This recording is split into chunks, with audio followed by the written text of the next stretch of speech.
मुझे बहुत खुशी हो रही है आप सबको मेरे फेवरेट मित्र से मिलवाने के लिए। आइए मिलिए मैत्रेय दादाश्री जी से। नमस्ते दादा। Thank you so much for being here. और अभी मेरे पास बहुत सवाल हैं आपसे पूछने। तो पहला सवाल, स्पिरिचुअलिटी को सरल कैसे कर सकते हैं? How can we make it a part of our regular lives? देखिए, अब जैसे आप ये कहते हो ना स्पिरिचुअलिटी, आध्यात्मिकता, ये सुनते ही हमें ऐसा लगता है कि शायद ये संसार से छूटने का एक ज़रिया है, कि हमें सब कुछ छोड़ के जाना है या मोह माया से त्याग करते हुए एक अलग ही राह पे चलना है, या तो जो मैं आज तक करते आया हूँ उसे छोड़ देना है, या हमारे बस की बात नहीं है, हम घर सँभालें, पैसा कमाएँ। आध्यात्मिकता तो सन्यासियों के लिए है। ये सोच जो है आपको अपने आप ही सत्य से दूर रखता है। अभी इसमें आपकी गलती भी नहीं है, क्योंकि आप आज तक जो सीखे हो, आपके हिसाब से यही लगा कि आध्यात्मिकता मतलब बहुत एक बोलो जड़ सब विषय है, जहाँ पर हमें दिन-रात पढ़ना है, समझना है और नो ज्ञान के रूप में अपने भीतर उसे अनुभव करना है। पर ऐसे कुछ भी नहीं है। हमने जो आध्यात्मिकता अनुभव किया, वो बहुत ही सहज और सरल था, बहुत ही सरल। इसके लिए विशेष आपको कुछ भी नहीं करना होता है। तो अगर आपके पास ये सवाल है कि मुझे रोज़ मेरी ज़िंदगी में ऐसे क्या करूँ, जिससे कि मैं आध्यात्मिकता को पूर्ण रूप से अनुभव कर सकूँ? जी। अलग-अलग क्रियाएँ होती हैं, ध्यान की क्रिया है, मंत्र जप है, बहुत कुछ है, आप कुछ भी कर सकते हो। पर अगर सरल मार्ग चाहिए आपको, बहुत ही सरल मार्ग, तो मैं ये कहूँगा कि आप जो भी कर्म करें, उसमें ईश्वर को साक्षी मानें। और वो कैसे कर सकते हैं हम? देखिए, जैसे ना ईश्वर आपके साथ हमेशा रहते हैं, जहाँ पर भी आप हो, वो हमेशा आपके साथ रहते हैं। तो जो भी काम कर रहे हो, जैसे आप अभी बात कर रहे हो, तो इसमें मेरे साथ ईश्वर है। आप जो काम रेगुलर करते हो, उसमें भी मेरे साथ ईश्वर है। तो हर क्षण अगर आप ईश्वर को साक्षी मानते हुए काम करते हो, आध्यात्मिकता के उच्च पद तक आप बहुत सहजता से पहुँच जाओगे। आपको बहुत कुछ करने की ज़रूरत नहीं है। तो हम यही आपसे बार-बार कहते हैं कि बहुत सरल मार्ग है, ईश्वर को साक्षी मानो और हर वो कार्य करो जो आपको इस ज़िंदगी में करना है। हुँ। Lovely thought. दादा, if someone surrenders to the divine, like they say, trust your destiny, leave it to the divine, God will take care of everything. क्या ये हमें आलसी बनाता है? देखिए, जब आप शरण जाते हो, सरेंडर करते हो ईश्वर के प्रति, तो इसमें अनुभव जो आता है, बनता है, वो भीतर का है, का आध्यात्मिक अनुभव है वो। वो बाहरी अनुभव नहीं है। आप अपने भीतर उस प्रेम को अनुभव करते हो, उस ऊर्जा को अनुभव करते हो। आपको बाहरी किसी को बताने की ज़रूरत नहीं कि मैंने ईश्वर को अपने आप को सरेंडर कर दिया या शरण गए ईश्वर के। उससे कुछ नहीं होगा। तो अगर आप इसको ऐसे समझ रहे हो कि एक एक्शन है ये, एक कार्य है कि मैंने ईश्वर को सरेंडर कर दिया, आप सँभालो, आप करो। इसका मतलब ये नहीं कि आप अपनी लाइफ़ में कुछ नहीं करो। अगर आप सच में ईश्वर को शरण जाते हो, सच में मतलब आपके दिल से वो भाव आता है कि मैंने सब कुछ छोड़ दिया ईश्वर के हवाले। जैसे ही वो शुद्ध भाव आपके दिल से आएगा, तुरंत आपको आपके ईश्वर काम कराने के लिए लगा देंगे। ईश्वर कहेंगे आपको कि आप चलो, ये आपके लिए काम है, इसे आपको पूर्ण करना है। जो ये कहता है कि हम आलसी बन जाएँगे, इसका मतलब उन्होंने सरेंडर किया ही नहीं है। ये मन के भीतर का ही उनके अंदर कशमकश चल भ्रम। रही है जी। कि नहीं मैंने सरेंडर कर दिया, देखो ईश्वर ने किया नहीं। ईश्वर चाहता है आप कर्म करें, कार्य करें, बिना कर्म आप कुछ भी हासिल नहीं कर सकते हो। प्रार्थना भी करोगे तो उसके साथ कर्म लगेगा। ये नियम है इस विश्व का। पूरी पृथ्वी में आप यही देखोगे धरती पे, आप करें तभी आपको मिलेगा, अदरवाइज़ वो सिर्फ़ सपने में रहेगा। उसे साकार होने के लिए आपको कर्म करने होंगे। तो ईश्वर चाहता है आप कर्म करें, आलसी न बने। अगर आलसी बन रहे हो तो आपका मन है और कुछ नहीं है। क्या ध्यान, मेडिटेशन से आध्यात्मिक परिवर्तन होगा? आप जब ध्यान करते हो उसका एक लक्ष्य होता है ना, जैसे आप एक ईश्वर के रूप को देखा या ज्योत को देखा, आप हमेशा यही भाव से बैठते हो कि हम एक रूप हो जाएँ, हुँ। एक दूसरे को समझें, अनुभव करें। तो ये क्रिया अपने आप में आध्यात्मिक क्रिया ही है, पर ये आध्यात्मिक क्रिया आपके भीतर जो आध्यात्मिक परिवर्तन होना चाहिए, उसकी शुरुआत नहीं कर पाता। पर जो आध्यात्मिक क्रिया पहले से बन चुकी है, उसका जो असर आने वाला है, वो जल्दी आपके पास पहुँच जाता है। जो बदलाव आपके भीतर होने वाला है, शारीरिक, मानसिक या भावनिक जो भी बदलाव आने वाला है, वो जल्दी-जल्दी आता है ध्यान करने से। अभी ये भी प्रश्न आता है कि कौन-सा ध्यान करें? हुँ, अनेकों ध्यान जी। है ना? तो मैं ये करूँ, वो करूँ, चक्र ध्यान करूँ, नहीं करूँ। तो हम ये कहते हैं कि हर ध्यान का एक पर्पज़ होता है, एक विशेष अ, उद्देश्य होता है। हम जो सिखाते हैं वो संबोध ध्यान है और संबोध ध्यान का उद्देश्य ही है कि आप परिवर्तन को जल्दी अनुभव करें। जब आप ये ध्यान करते हो तो आप जल्दी-जल्दी उस सीढ़ी में चढ़ना शुरू कर देते हो और ईश्वर को वो मौका मिल जाता है आपके भीतर बदलाव लाने के लिए। तो डेफ़िनेटली मैं ज़रूर ये कहूँगा आपसे कि ध्यान कीजिए, संबोध ध्यान कीजिए, इससे बहुत जल्द फ़ायदा मिलेगा। आप ब्रेथ वॉच भी कर सकते हो, साँसों को भी देख सकते हो, उससे भी जल्द फ़ायदा होगा। और अगर आप करते जाएँगे निरंतर, तो आपके लाइफ़ में ये जो परिवर्तन की स्थिति है, आप उसे सत्य के रूप में देख पाएँगे। हुँ? लेकिन ब्रेथ वॉश बहुत टाइप के होते हैं। हर एक बंदा कुछ और ही प्रिस्क्राइब करता है। So how do we understand what is right for us and what is not? देखिए, ब्रेथ वॉच बहुत सरल है, बहुत ही सरल है। बट बहुत कठिन भी है उसे पूर्ण करने के लिए, सिद्ध करने के लिए बहुत कठिन है। सो इसमें आप ब्रेथ वॉच में सिर्फ़ वॉच करना होता है, ब्रेथ कंट्रोल नहीं है। जब कंट्रोल करते हो, तो उसके 100 क्रियाएँ हैं कि कैसे कंट्रोल किया जाता है। ब्रेथ वॉच जो है, वो नेचुरल है। जो अभी चल रहा है, बस उसे देखना है। थोड़ी देर के बाद फ़ास्ट होगा, थोड़ी देर के बाद स्लो होगा। आपको बस उसके वेरिएशंस उसमें बदलाव दिखते जाएँगे। पर आपको बस देखना है, वॉच करना है, बस अपने साँसों को देखते रहो। जो भी गति है, देखते रहो। इसमें कोई प्रकार नहीं है। That's true. लेकिन दादा जभी भी मैं अपना पर्सनल एक्सपीरियंस बताती हूँ। जभी भी कोई मुझे बोले ना ब्रेथ वॉच करो, तभी मेरा ध्यान उस पे जाता है और मैं कंट्रोल करने लग जाती हूँ। तब तक it's normal my breath is flowing. The minute somebody tells me okay now let's focus on your breath, I start to control it. It's very difficult to distinguish between the 2। या सो ये practice से ठीक हो जाएगा। जैसे आपने जो भी पहले सीखा होगा, वो शायद बॉडी में, आपके शरीर में ना बैठ जाता है कि जी। मुझे कंट्रोल करना है, साँस को कंट्रोल करना है। जैसे आप प्रैक्टिस फिर से शुरू करेंगे, देखने का सिर्फ़ अपनी साँसों को, अपने आप ही परफेक्शन आते जाएगा। हुँ? जो लॉर्ड बुद्धा, जो है गौतम बुद्ध, उन्होंने यही सिखाया, ब्रेथ वॉच करो। हुँ। Most simple but very difficult to yes. Attain. तो आपको जब समय मिलता है तो कर सकते हो। So is this also a form of detachment? आपने अर्लियर कहा था कि be the observer, right? Basically in every situation what you had told me earlier was you need to be the observer and observe the situation around you. That is the ultimate goal, right? But are we trying to also practice detachment through that process? देखिए, आपको किसी से अलग होने की अपनी तरफ से कोई क्रिया नहीं करनी है। I am trying to detach myself from this world, don't do it. जी। बिकॉज ये करने जाओगे आप अपने आप को सबसे अलग करने की, आपको ही तकलीफ ज़्यादा होगी। जब वो समय आता है असत्य से सत्य की ओर जाने का, तो बहुत सहजता के साथ हो जाएगा, वो अपने आप ही हो जाएगा। आप कोशिश करते रहोगे, तकलीफ बढ़ती रहेगी और बार-बार अपने आप से कहोगे, उसके साथ हो गया, इसके साथ हो गया, मेरे साथ नहीं हो रहा है, ये तकलीफ और बढ़ेगी। तो आप बस ये देखिए कि मुझे असत्य से सत्य की ओर जाना है।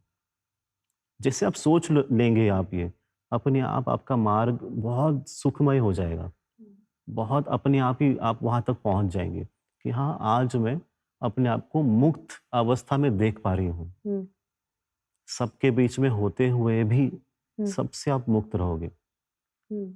यहाँ पर एक आपकी तरफ से कोई कोशिश नहीं है कि मुझे अलग होना है, ये इल्यूज़न है, ये माया है, ये झूठा है। ये सब नहीं करना है। जो चल रहा है उसे बस देखते रहो। जो अनुभव आ रहा है उसे पूर्णतः अनुभव कर लो। और आगे की ओर चलते रहो। यही आध्यात्मिकता आपसे यह अपेक्षा करती है, त्याग की अपेक्षा नहीं करता है। जो चल रहा है उसे पूर्ण अनुभव करो। हुँ, उसे जज मत करो कि मैंने परफेक्ट किया, नहीं किया। जैसे जी, आध्यात्मिक गुण है कि मुझे सबको माफ़ करना चाहिए जी, और मैंने नहीं किया, तो फिर से आप गिल्ट में जाते हो, दोषपना में, अरे मैं तो गलत हूँ। मैं लोगों को कह रही हूँ कि मैं आध्यात्मिक व्यक्ति बन रही हूँ और देखो मैंने क्या किया। हुँ, ऐसा भी किसी बुक में नहीं लिखा है कि आध्यात्मिक व्यक्ति को ऐसा ही होना चाहिए। अगर आप इतिहास में जाओगे पास्ट में, तो आपको सभी प्रकार के लोग दिखेंगे आध्यात्मिक पूर्णतः उन्नति हुए लोग, सभी प्रकार के दिखेंगे आपको। बहुत गुस्सैल दिखेगा, बहुत क्रोध में दिखेगा, कोई बहुत शांत दिखेगा, है ना? कोई बहुत आक्रामक होगा, अग्रेसिव होगा। आपको सभी प्रकार के लोग दिखेंगे। तो आप में भी एक गुण है, जो खुल के सामने आएगा। सो उसे आने दीजिए और उसके साथ बहते रहिए। जी। ज़्यादा कुछ करने की ज़रूरत नहीं है आपको। जो आपने अभी-अभी कहा त्यागना, ये हर भाव पे लागू होता है? मतलब लोग कहते हैं ना कि गुस्से को त्याग देना चाहिए और अगर आपका बिहेवियर बुरा है तो उसे त्याग दो। तो is that important for spiritual growth? देखिए, जिस चीज़ से आपको तकलीफ़ होती है, आपको उसमें से बाहर आना है। ये सोचना है आपको कि मुझे मेरे गुस्से से मुझे तकलीफ़ हो रही है, तो क्यों तकलीफ़ हो रही है? उसको ठीक करने की कोशिश करना है। उसको त्याग करने की ज़रूरत नहीं है। है ना? उसे आपको त्याग नहीं करना है।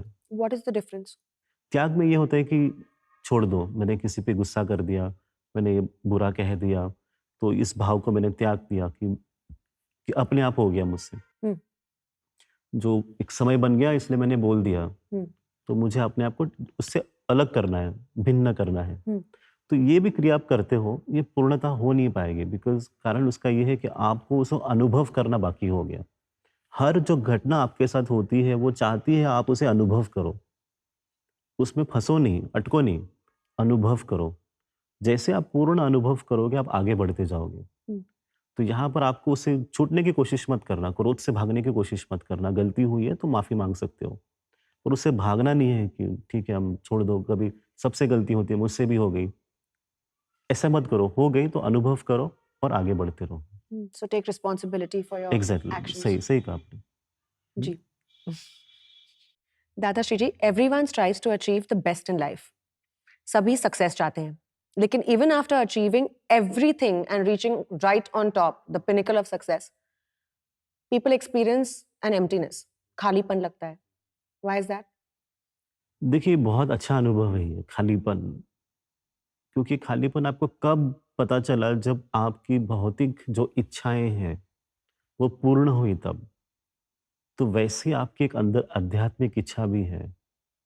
बहुत बार हम वहाँ पहुँच ही नहीं पाते।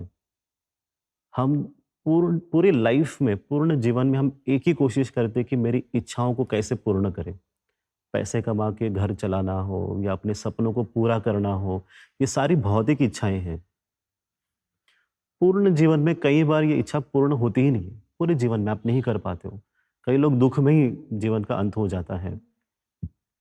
तो मैं ये कहता हूँ कि भाग्यशाली हैं वो लोग जिनकी भौतिक इच्छाएँ पूर्ण होते हुए दिख रही हैं और वो खुश है उससे।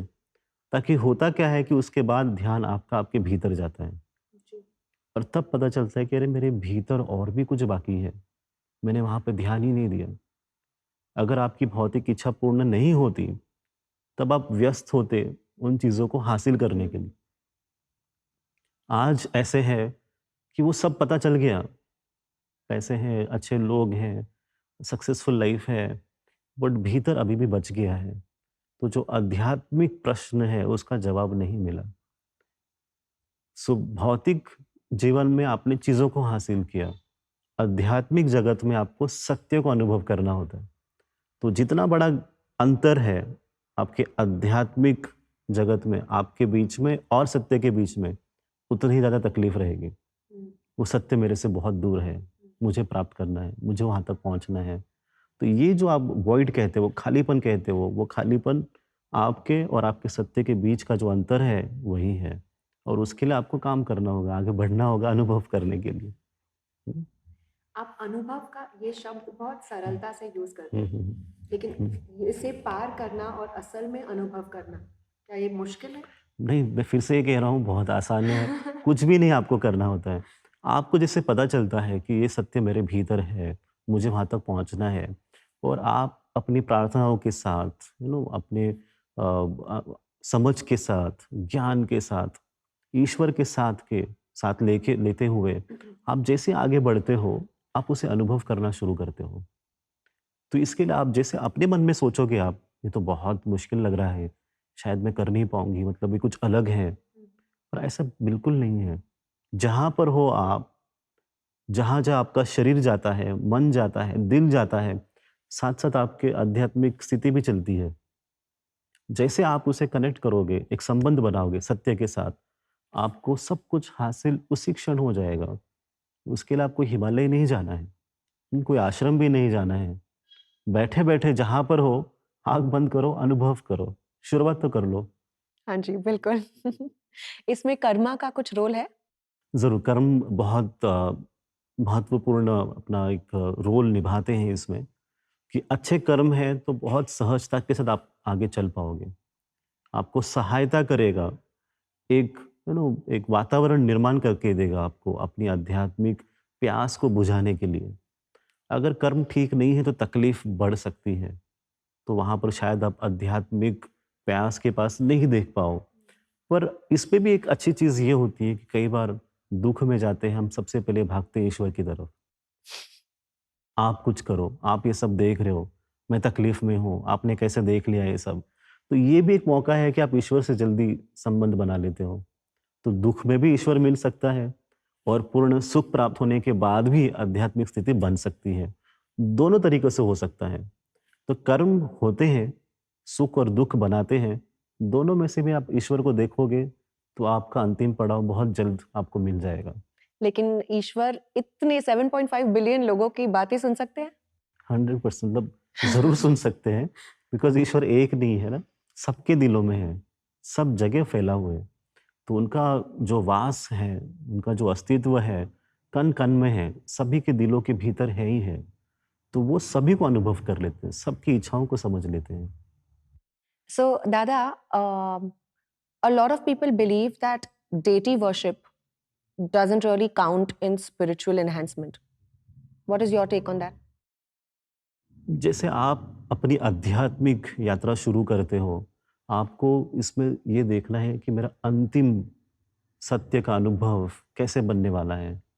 मुझे अगर सिर्फ़ ध्यान करते हुए ही जो परम सत्य है, उससे एकरूप होना है, तब आप ईश्वर को फ़ॉलो करना हो, उनके रूप को देखना हो, ये ज़रूरी नहीं है। अगर आपको ईश्वर का अनुभव चाहिए, फिर आपको उनके फ़ॉर्म के साथ एक संबंध बनाना होता है।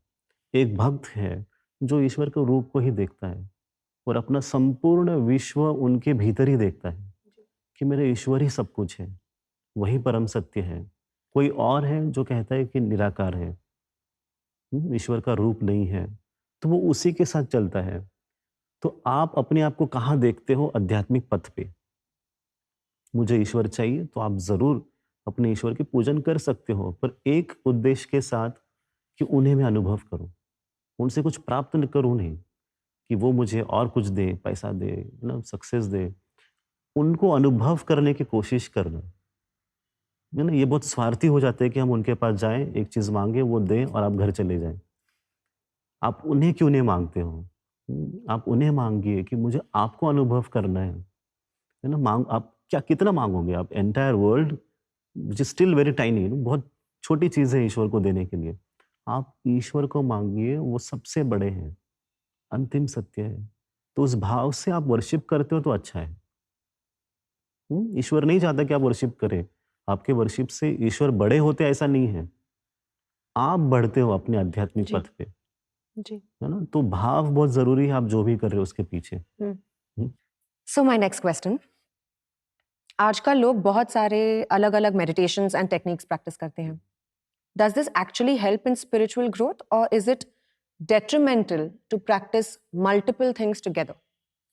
देखिए, आप जो आपका चॉइस है आप ज़रूर फ़ॉलो कर सकते हो। जो आपको ठीक से लगता है, दिल से लगता है कि मुझे ध्यान नहीं आता, मत कीजिए। हाँ, मैं थोड़ा मंत्र जप कर सकते हो तो वो कर लीजिए। वो भी नहीं होता है तो हम बहुत सरल कहते हैं लोगों से। सभी को एक बहुत फिक्स्ड प्रैक्टिस है व्हिच वी टेल एवरीवन, सभी को एक रोज़ आपको अपने ईश्वर के साथ बात करना है। बस उनसे बात करते रहिए। जहाँ पर भी जा रहे हो बात करते रहो। उसके अलावा कुछ और करने की ज़रूरत नहीं है। समय है तो आप कर सकते हो, दिल से लगता है तो कर सकते हो। पर कम से कम जो रोज़ करना चाहिए, निरंतर करना चाहिए, वो है अपने ईश्वर से बात करना। वो आप ज़रूर कीजिए। इसके अलावा जो भी आपको ऐसा लगता है कि ये मेरे लिए सही नहीं है, तो आप उसे छोड़ सकते हैं। अगर आप अगर उदाहरण के तौर पे कहता हूँ, आप डॉक्टर फील्ड में आते हो और आपको डॉक्टर बनना है और करते-करते आपको अचानक से ये भाव आ जाए कि मुझे इंजीनियरिंग भी करना है। तो फिर सुबह आप जाते हो मेडिकल स्कूल, शाम को आप जाते हो इंजीनियरिंग स्कूल। अचानक रात को भी लग जाता है कि थोड़ा-सा मैं एक म्यूज़िक भी क्लास कर लें, तो अचानक रात को म्यूज़िक स्कूल आ गया। तो आप दिन में फिर आप क्या कर रहे हो? दिन में आप डॉक्टर बने, शाम को इंजीनियर बने, रात को म्यूज़िशियन बन गए आप। तो आपको क्या लग रहा है आप सीख पाओगे इसमें से कुछ भी? कुछ भी नहीं सीख पाओगे, है ना? तो एक समय पे एक चीज़ करना ज़्यादा अच्छा होता है। अलग-अलग चीज़ करने जाएँगे तो आप जस्टिस नहीं कर पाओगे, न्याय नहीं कर पाओगे अपने खुद के काम के लिए। तो आपको ये समझना है कि ये अलग है, वो अलग है। इसका मतलब ये नहीं कि आप वो नहीं कर सकते हो।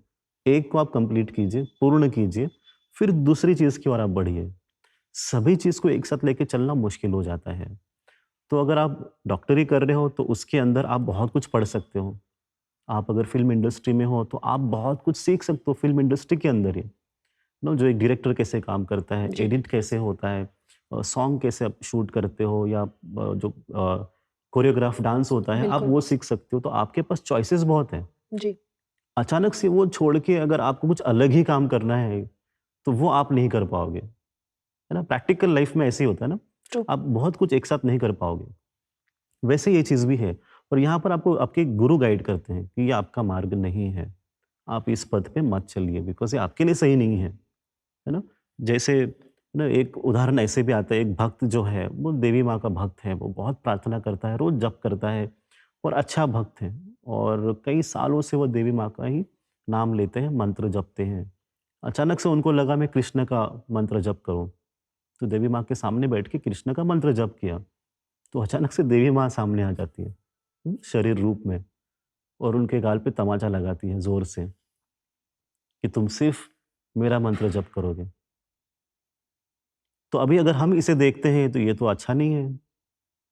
वो तो भक्त है, उसे लगा कृष्ण का जप करना, पर वो उसके पीछे का कारण वो नहीं था। उसके पीछे का कारण ये है कि तुम्हारा शरीर जो है, वो एक तरह से एक मंत्र के लिए तैयार हुआ है।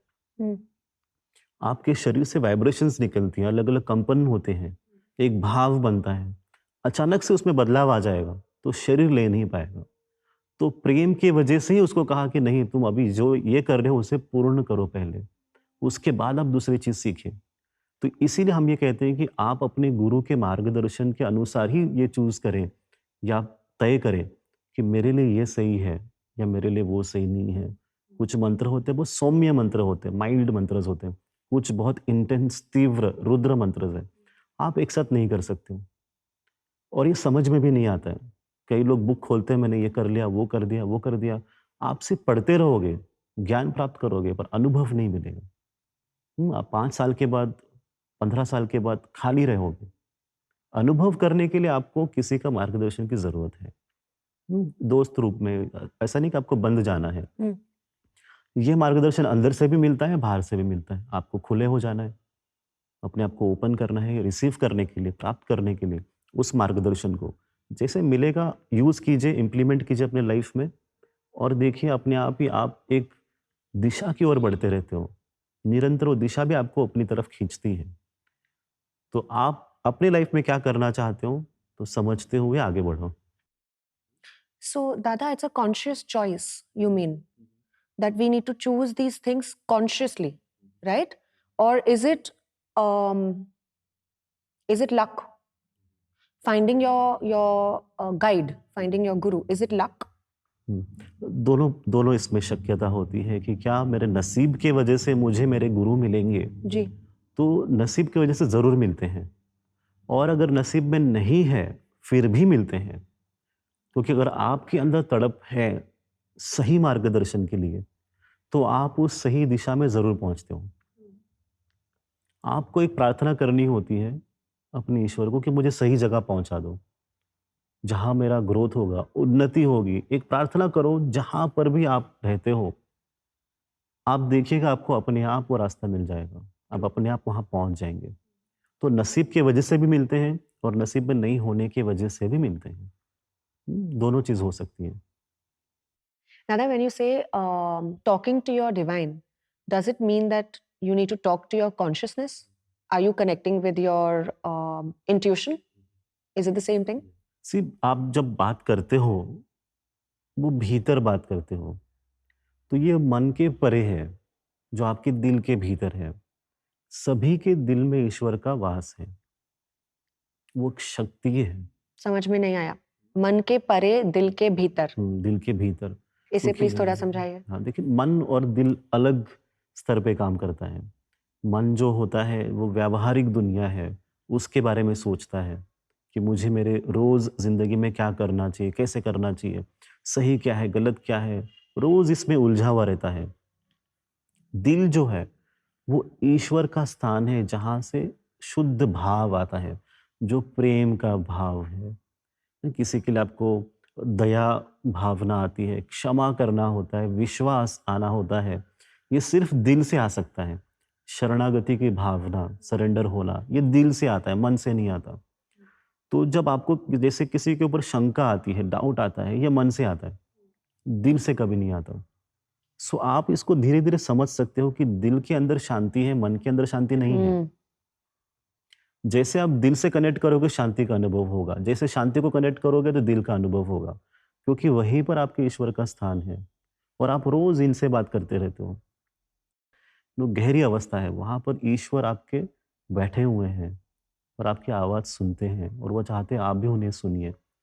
आप सबको समय देते हो, कुछ समय अपने दिल के भीतर बैठे हुए ईश्वर को भी दीजिए। आप उनसे बात कीजिए, उनको भी अच्छा लगेगा, क्योंकि उनकी वजह से ही आप जीवित हो, उनकी वजह से आप सब कुछ कर पा रहे हो। तो उनसे संबंध बनाइए, उनसे बात करते रहिए। आपकी जो आध्यात्मिक उन्नति है, वो अपने आप ही बनना शुरू हो जाएगी।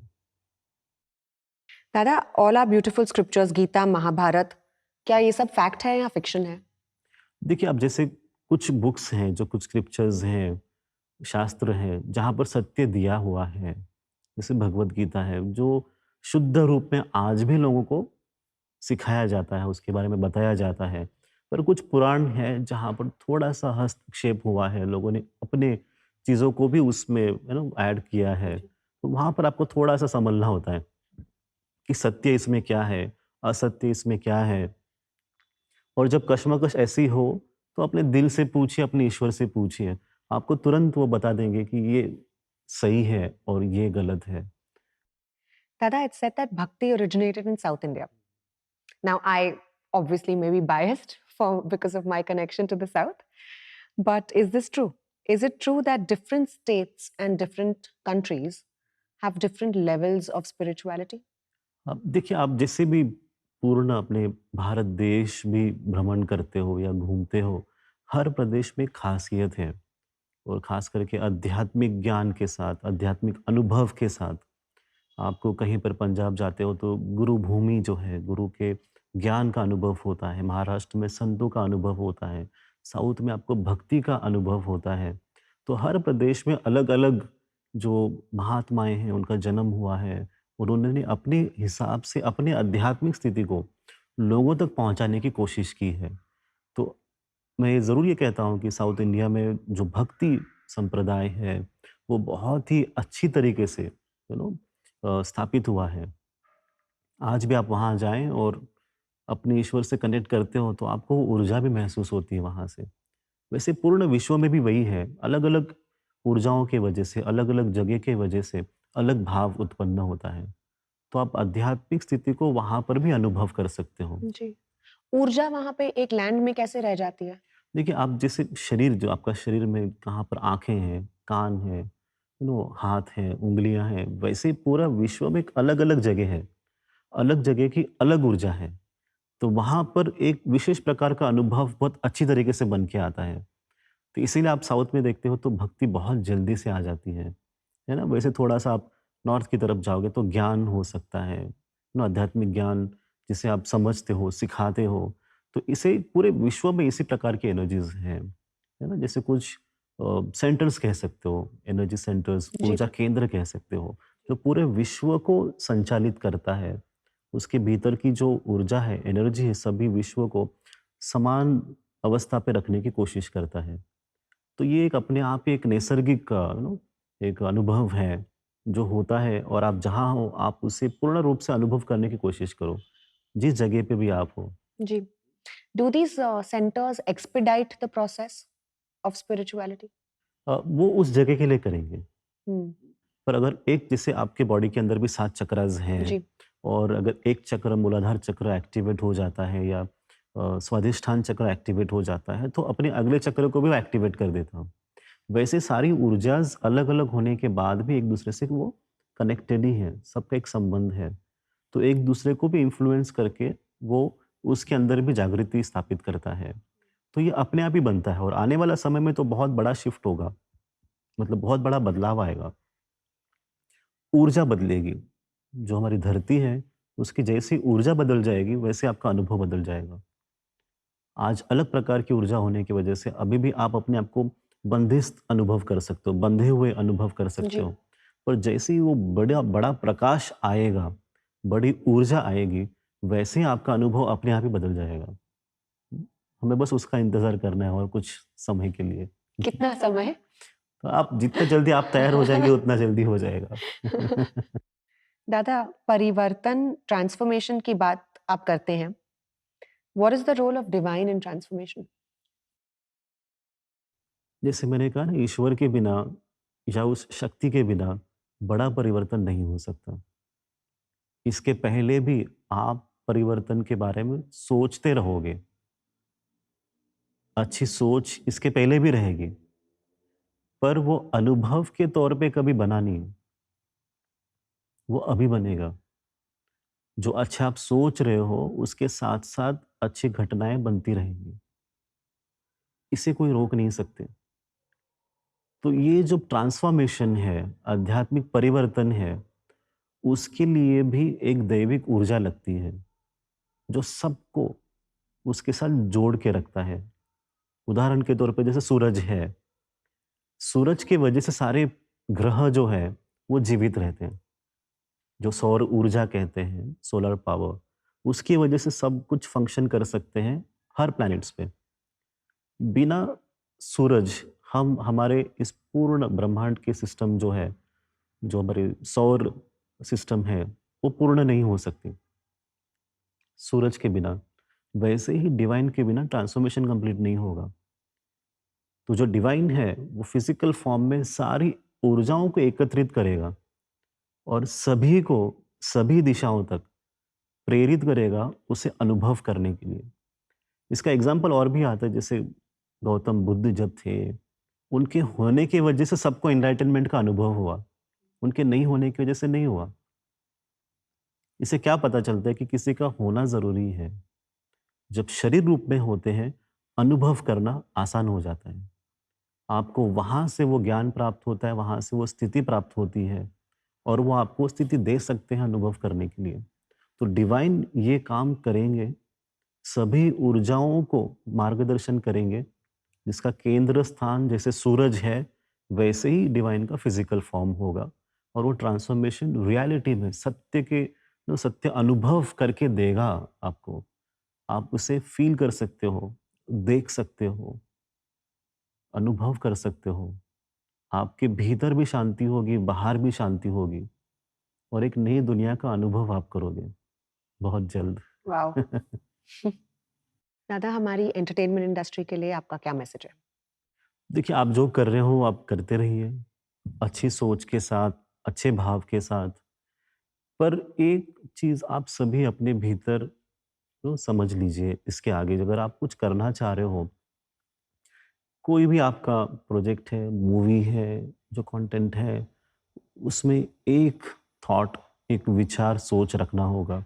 कि मेरे ये करने से कितने लोगों का भला होगा, कितने लोगों का अच्छा होगा। इससे क्या लोग सीख पा रहे हैं कि नहीं सीख पा रहे हैं?